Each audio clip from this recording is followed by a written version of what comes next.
Hey everybody, another day at VDF Farms. Figured I'd finish up my planter videos about upgrading the 494A to liquid using modern equipment. So I'll show you what we got.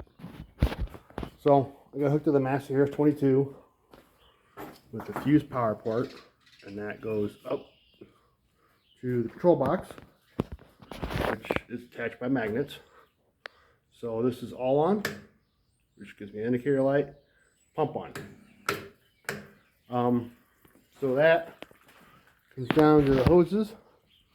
And I do have a junction box here. Now, I went with that size control box instead of a simple switch for one reason is I've been contemplating putting electric actuators on for the marker arms because this whole cable system does not work worth a crap.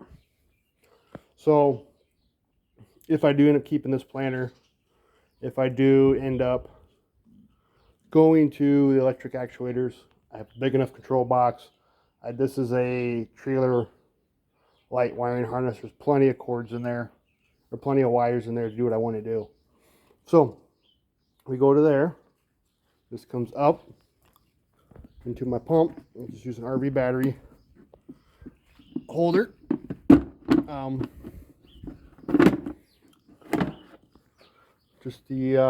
I went with a 5.5 gallon pump, gallon a minute pump. Now it's overkill, but I wanted something powerful enough to do what I wanted to do. In case I decided to get real fancy and add double fertilizer coolers. Now they say 2 inch on the left, 2 inches on the right, but we'll see. So here's the bracket for the pump. I just took some, you guys know I had a surplus of pallet racking. These are two ends of the pallet racking. Going up, we'll do a plate. This is bolted to it, and then my distribution system is bolted to it. So we got the 70 gallon, 7,000 series John Deere tanks bolted up. They set onto the brackets nice with, I put a steel strap on the bottom. In the back, I moved, these were for the original dry tanks. So I had to drill a couple new holes, put those where I wanted them, and use a stainless steel enclosed eye bolt. And that, she's on there pretty good. So this end has a cap. That end has a banjo valve. So let's go over and take a look at that real quick.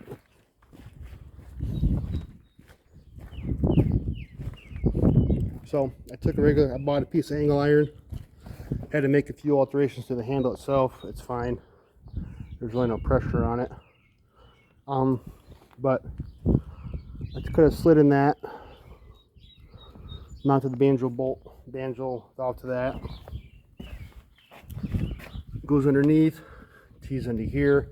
I did put a cam lock on this end in case I decide I need to drain it. But anyway, they both come in to right there. And I have a 3/4 line coming up into the pump. We'll go on the other side here. I'll show you the rest of it. So then out of the pump, 3/4 line going into a T-fitting with a pressure gauge. I do need to spin this. I had to move a couple things around. I will spin that around so I can see it though.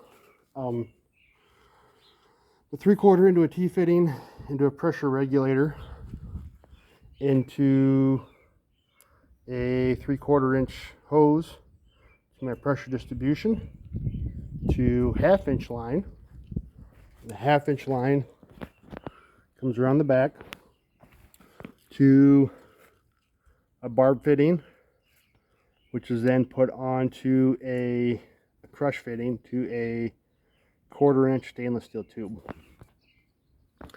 And then if you can see here, I used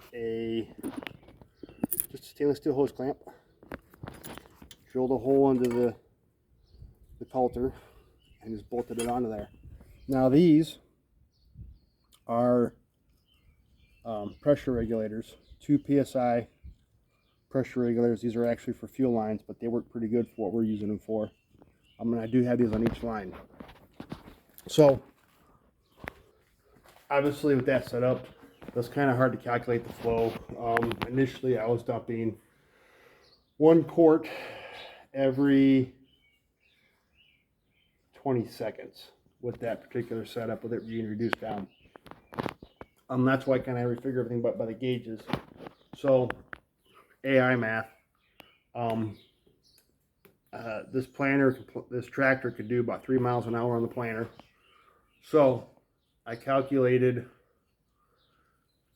how much fertilizer I wanted to put down. So say I wanted to put triple 15 down equivalent. AI told me how much fertilizer I needed per acre per row, and I converted that to liquid. And then I converted that to a flow rate for 3 miles per hour per row. So at 3 miles an hour per row, each one of those need to put out 0.75 quarts a minute. So I got it close. So that's what the pressure regulator's for. The flow was too much.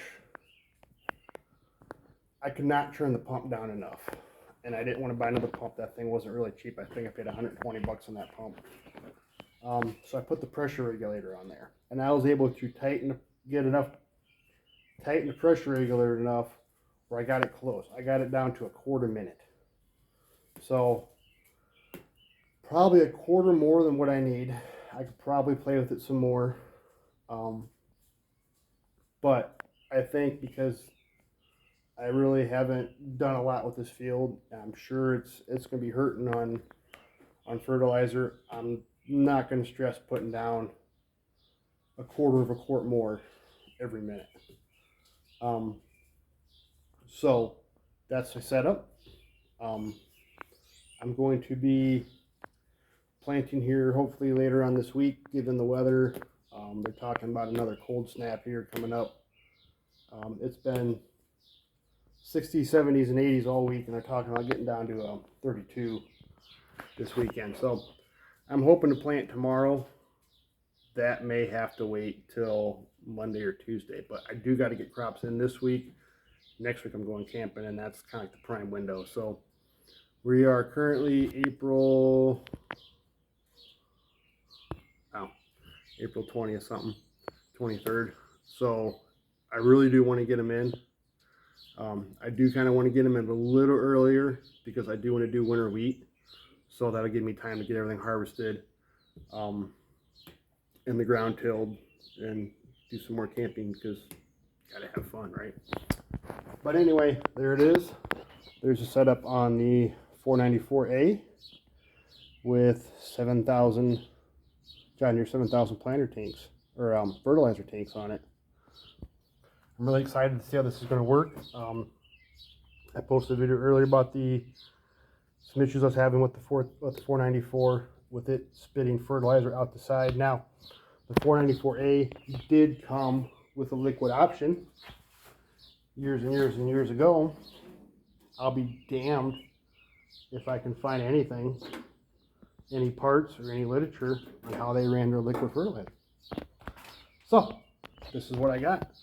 The theory behind the coulters, doing it that way, is if dry fertilizer can go down the coulters, why can't you put wet fertilizer in there behind them? It's still going the same depth. It's still the same spacing. It's still going to create a furrow for it. I'm just, instead of putting dry pellets down that hole, I'm putting liquid. And I'm concentrating it where it's going to be in the row I want. And it's going to be a steady pace. And the whole idea behind this is to eliminate waste. I'd have to buy, with as much waste as that the solid was putting out the sides, I had to buy almost another 100 pounds a year just to get enough for in the rows. So I'm hoping to save that money, special price fertilizer this year. Anybody who knows anything about farming knows liquid fertilizer is cheaper than dry fertilizer anyway. So I'm hoping this will decrease my expense margin. So, and give me better results. We'll see. I'll keep you guys posted. You guys are going to be following me all this year with this corn crop and a couple other projects I got going on. But this was the big one I wanted to get done this year. This planter upgrade was the big thing I wanted to accomplish. So I'm pretty excited. I'm waiting on a couple parts for the wheels, a couple repairs of wheel hubs, and that's going to be in a separate video. I'll show you that here in a few minutes, but it's going to be in a separate video. So you all have a good day. Never give up, and remember, compromising and figuring stuff out is part of the fun of this job. So have a good day. Be safe. Don't give up.